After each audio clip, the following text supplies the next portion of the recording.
118. My name is Nilfarzana. My metric number is 1134. My name is Hanis Aini and my matrix number is 1006. We are from DEE 1A. Today we would like to show you how to use multimeter. Turn the multimeter on. Touch both probes together. Adjust the 0 ohm knob until the pointer is at 0. Now we set the selector to the ohm range. If the pointer doesn't move, try changing the range. For example, 100. Try one by one until the pointer shows a proper reading. Touch both probes to the component. Read the resistance value.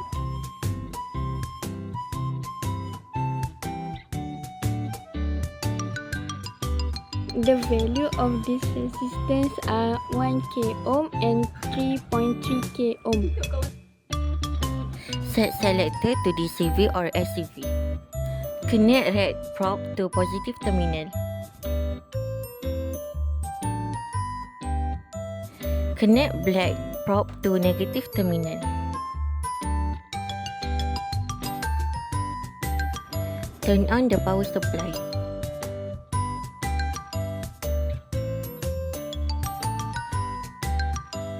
Read the voltage value on the scale.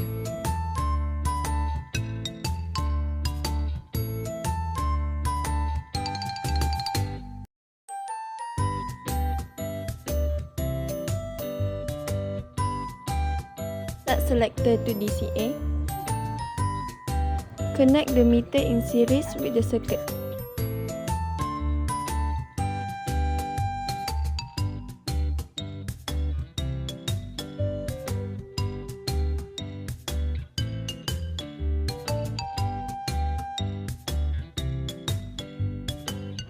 Turn on the power supply.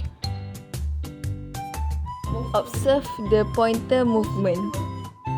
Read the current value.